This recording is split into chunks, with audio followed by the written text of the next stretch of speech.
नमस्कार दोस्तों, आप देख रहे हैं आपका अपना हरियाणा। फिलहाल की लोकेशन बता दूं तो फिलहाल मैं डिस्ट्रिक्ट कोर्ट यानी लघु सचिवालय का जो गेट है वहीं पर मौजूद हूं। आज भारत मुक्ति मोर्चा के जो कार्यकर्ता हैं वो यहां पर पहुंचे हैं और ज्ञापन दिया है। बातचीत करेंगे उनकी क्या कुछ मांगे लेकर के यहां पहुंचे हैं, तो आइए बातचीत करते हैं उनसे। क्या नाम है और क्या कहेंगे आज किन मांग को लेकर के जो है आज प्रदर्शन किया गया था और किसके माध्यम से कहाँ का चुका गया? सर, मैं डॉक्टर शालिनी हूँ और मैं भिवानी में ही प्रैक्टिस करती हूँ।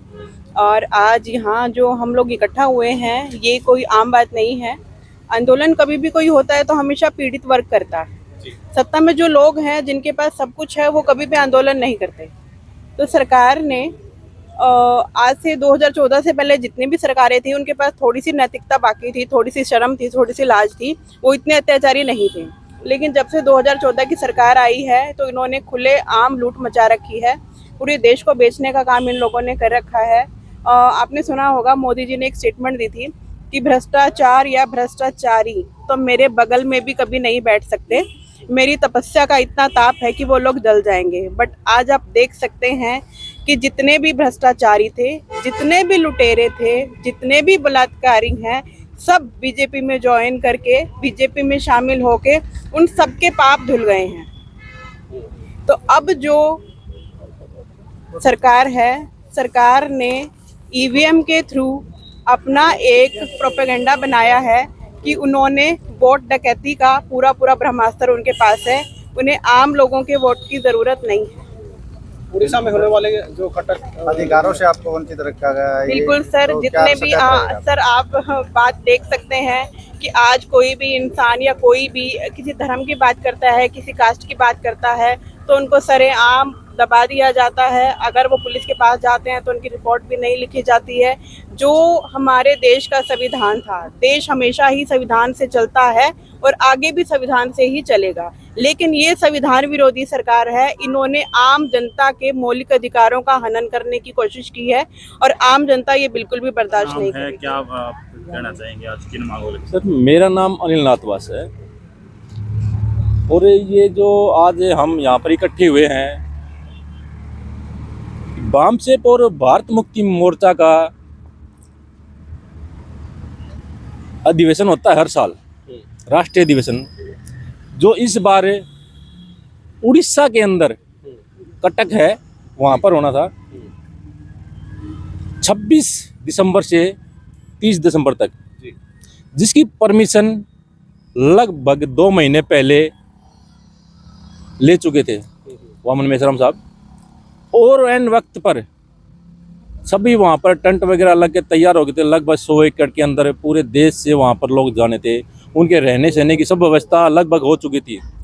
एन 1 या 2 दिन पहले, जैसे 24 दिसंबर को, उड़ीसा सरकार ने वो परमिशन रद्द कर दी है। उसके एवज में 4 चरणों में आंदोलन हुआ है।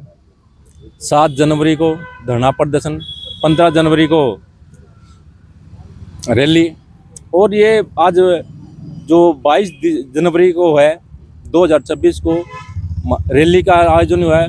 और इसका चौथा चरण है 22 फरवरी 2026 को नागपुर के अंदर आरएसएस का जो है हेड वो क्वार्टर है उसको घेरने के वहाँ रैली वहाँ पर जानी है।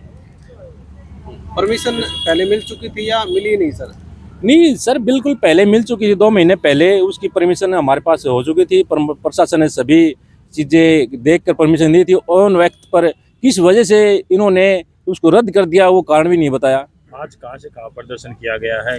आज पूरे देश के अंदर 725 जिलों के अंदर रैली निकाली गई है और इसके वजह में भिवानी भी ये हम यहाँ पर ये इलाके हजारों संख्या में लोग इकट्ठे हुए। मांग नहीं है, हमारा अधिकार है, क्योंकि संविधान हमें आर्टिकल 19 के तहत अभिव्यक्ति की आज़ादी, शांतिपूर्ण धरना प्रदर्शन की आज़ादी देता है। कोई संगठन शांतिपूर्ण से हमारी बात सरकार तक पहुँचाने की आज़ादी देता है संविधान। ये कोई मांग नहीं है, ये हमारा हक है, अधिकार है। ये यही तो पूछना है सरकार से, क्यों खारिज किया गया? कोई सबूत दे हमें भी।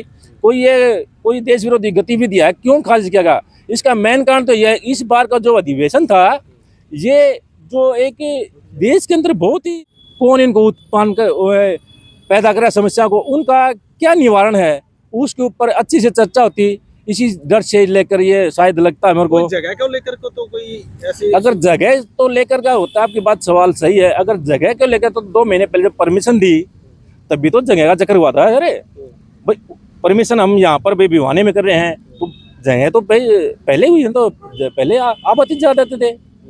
कटक तो जो हमने परमिशन ली तभी तो जगह का नाम दिया। अभी कटक के अंदर ये आयोजन हो रहा है, अधिवेशन हो रहा है।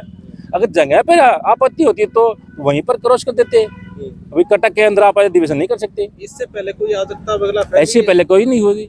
आप बताएं, सबूत दें। सरकार से यही मांग है भाई, सबूत दें। इससे पहले अगर कोई अधिवेशन हुआ है बाम साहब का, वहाँ पर कोई अराजकता फैली है, कोई इस प्रकार की भगदड़ हुई है तो सबूत दे। अभी इस आधार पे हमने ये परमिशन रद्द की है, कोई तो सबूत दे। बिल्कुल सर, बिल्कुल। क्या नाम है, क्या कहना चाहेंगे आप? मेरा नाम रमेश दैया है।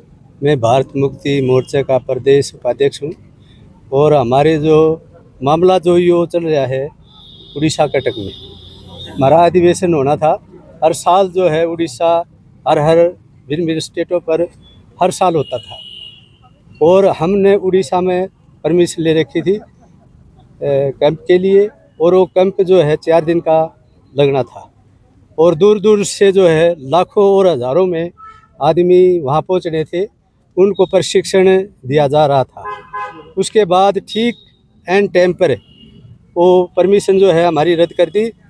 और रद्द करने के बाद जो है हमारा जो कैंप था वो सुचारू रूप से नहीं चला। हम उड़ीसा सरकार का पुरजोर विरोध करते हैं। उन्होंने संविधान का उल्लंघन किया। हमारे कानून व्यवस्था जो थी हमारे देश की, उसका उन्होंने उल्लंघन किया। बीजेपी सरकार तानाशाही है, ये हमारे संविधान के विरोध काम करती है। हम इसका पुरजोर विरोध करते हैं। और आगे आने वाले समय में हम जो है ना तादाद में हम 22 फरवरी को नागपुर में आरएसएस का जो हेडक्वार्टर है उसका घेरा करने का आश्वासन दिवाते हैं हमारे साथियों को। और लाखों में जो है आरएसएस का घेरा करेंगे और मोहन भागवत को ये बताएंगे हम समाज क्या हैं, आदिवासी समाज हम क्या हैं।